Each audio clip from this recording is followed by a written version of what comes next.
कृष्ण मित्रों, राधे राधे। आपका आपके चैनल हर शरणम में हार्दिक अभिनंदन है। मित्रों, अब आगे की कथा माघ मास का अध्याय 2 का श्रवण करेंगे। माघ महीने में स्नान, ध्यान, पूजा पाठ, दान पुण्य का विशेष महत्व है। आइए आगे की कथा श्रवण करें।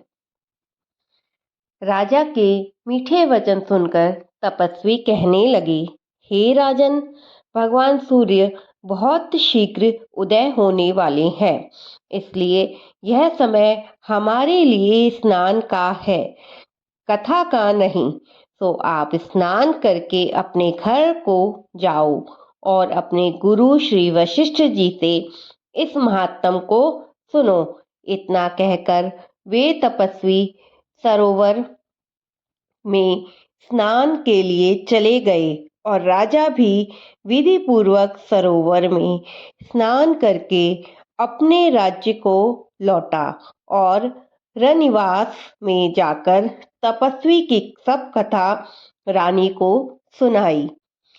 सूत जी ने श्री व्यास देव जी से पूछा, हे गुरुदेव, कृपा करके बताएं, राजा दिलीप ने अपने गुरु वशिष्ठ जी से क्या प्रश्न किया और उन्होंने क्या उत्तर दिया, तो सब मुझसे कहें। व्यास जी कहने लगे, हे सूत जी, राजा दिलीप ने रात्रि को सुख से सोकर प्रातः समय ही अपने गुरु वशिष्ठ जी के पास जाकर उनके चरणों को छूकर प्रणाम करके तपस्वी के बताए हुए प्रश्नों को अति नम्रता से पूछा और कहा, गुरु जी, आपने हमेशा मेरा मार्गदर्शन किया। मुझे आपने आचार, दंड, नीति, राज्य धर्म, चारों वर्णों के चारों आश्रमों की क्रियाओं का दान और उनके विधान, यज्ञ और उनकी विधियाएं,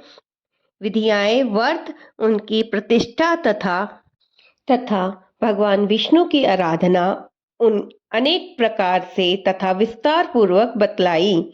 अब मैं आपसे माघ मास के महात्म को सुनना चाहता हूँ। सो हे तपोधन, नियम पूर्वक इसकी विधि समझाइए। गुरु वशिष्ठ जी कहने लगे कि हे राजन, तुमने दोनों लोकों के कल्याणकारी वनवासी तथा गृहस्थियों के अंतरकरण को पवित्र करने वाले माघ मास के स्नान का बहुत सुंदर प्रश्न पूछा है। अब मैं तुम्हें माघ स्नान का फल बताता हूँ, ध्यान पूर्वक सुनो। जो लोग होम, यज्ञ तथा इष्टपूर्त कर्मों, मतलब अग्नि होम करना, कुओं, तालाब को खुदवाना, बगीचा लगवाना आदि शुभ कर्म करे बिना ही उत्तम गति प्राप्त करना चाहते हो, वे माघ मास के प्रातः काल घर से बाहर के जल में स्नान करें। मकर राशि में सूर्य के आने पर माघ मास में स्नान का फल गो, भूमि, तिल, वस्त्र, स्वर्ण, अन्न, घोड़ा और आदि दोनों तथा चंद्रायण और विभिन्न व्रतों आदि से भी अधिक होता है। वैशाख में जल और अन्न का दान उत्तम है। कार्तिक में तपस्या, पूजा की प्रधानता है तथा माघ में जप, होम और दान, ये 3 विशेष बातें हैं। जिन लोगों ने माघ में प्रातः स्नान, नाना प्रकार का दान और भगवान विष्णु का स्तोत्र पाठ किया है, वे ही दिव्य धाम में आनंद पूर्वक निवास करते हैं। अपनी किसी प्रिय वस्तु के त्याग और माघ नियमों के पालन से साधक अपने पूर्व जन्म के पापों का अंत करके अधर्म की जड़ काट देता है। माघ में स्नान करने वाला पुरुष राजा और मुक्ति के मार्ग को जानने वाला होता है। दिव्य दृष्टि वाले महात्माओं ने कहा है कि जो मनुष्य माघ मास में सकाम या भगवान के निमित्त नियम पूर्वक स्नान करता है, वह अनंत फल वाला होता है। उसको शरीर की शुद्धि, प्रीति, ऐश्वर्य तथा चारों प्रकार के फलों की प्राप्ति होती है। अदिति ने 12 वर्ष तक मकर संक्रांति में अन्न त्याग कर स्नान किया। इससे तीनों लोकों को उज्जवल करने वाला 12 पुत्र उत्पन्न हुए। माघ में स्नान करने से ही रोहिणी, सुभंगा, अरुंधति दानशीलता हुई और इंद्राणी के समान रूपवती होकर प्रसिद्ध हुई। जो माघ मास में स्नान करते हैं तथा देवताओं के पूजन में तत्पर रहते हैं, उनको सुंदर स्थान, हाथी और घोड़ों की सवारी तथा दान देने के लिए धन प्राप्त होता है। अतिथियों से उनका घर भरा रहता है और उनके घर में सदा वेद ध्वनि होती रहती है। वह मनुष्य धन्य है जो माघ मास में स्नान करते हैं, दान देते हैं तथा व्रत और नियमों का पालन करते हैं।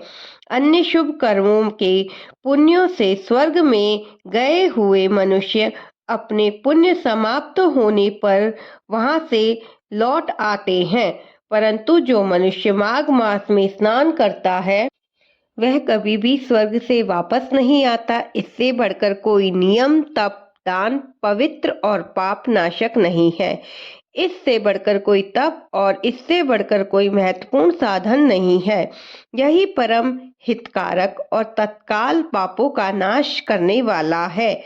एक समय महर्षि भृगु ने मणि पर्वत पर विद्याधर से कहा था, जो मनुष्य माघ में के महीने में, जब उषा काल की लालिमा बहुत अधिक हो, गांव से बाहर नदी या पोखरे में रोज स्नान करता है, वह पिता और माता के कुल की साथ साथ पीढ़ियों का उद्धार करके स्वयं देवताओं के समान शरीर धारण कर स्वर्गलोक को चला जाता है।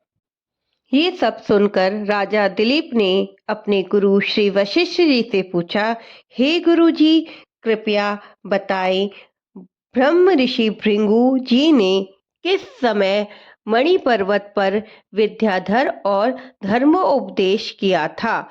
ये सब सुनने की मेरी बड़ी इच्छा है। इस पर वशिष्ठ जी बोले, हे राजन, प्राचीन काल में एक समय 12 वर्षों तक वर्षा नहीं हुए। इससे प्रजा त्राही त्राही करती हुई 10 दिशाओं में चली गई। उसी समय हिमालय और विंध्य पर्वत के बीच का प्रदेश खाली हो गया। यज्ञ, हवन, जप और वेदा अध्ययन आदि सब बंद हो गए। समस्त लोक के उपद्रव होने लगा। धर्म का तो लोप ही हो गया भूमंडल पर। फल, मूल, अन्न और पानी की बिल्कुल कमी हो गई। उस समय नर्मदा नदी के तट पर महर्षि भृगु का आश्रम था। वे अपने आश्रम से शिष्यों सहित निकलकर हिमालय पर्वत की शरण में गए। वहां कैलाशगिरी पर्वत के पश्चिम में मणिकूट नामक पर्वत था, जो सोने और रत्नों का बना हुआ था। उस परम रमणीय पर्वत को देखकर अकाल पीड़ित महर्षि भृगु का मन बहुत प्रसन्न हुआ और उन्होंने वहीं अपना आश्रम बना लिया। इस पर्वत की चोटी नीली और नीचे का हिस्सा सुनहरी होने पर से सारा पर्वत पीतांबरधारी श्री भगवान के समान लगता था।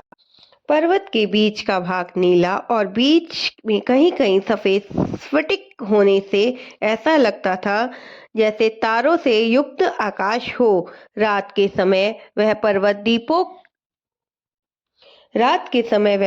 दीपकों की तरह चमकती हुई दिव्य औषधियों से भरा ऐसा लगता था जैसे कोई चमचमाता महल हो। यह पर्वत नीलम, पन्ना, पुखराज तथा इनकी चोटी से निकलती हुई रंग बिरंगी किरणों से इंद्रधनुष के समान लगता था। स्वर्ण आदि सब धातुओं से तथा चमकते हुए रत्नों से चारों ओर फैली हुई अग्नि ज्वाला के समान शोभायमान था। माघ मास महत्तम, अध्याय 2 समाप्तम। राधे राधे मित्रों, जय श्री कृष्णा मित्रों। आप माघ मास के अध्ययन का श्रवण करें और आनंद से रहें। जय श्री कृष्ण मित्रों, राधे राधे।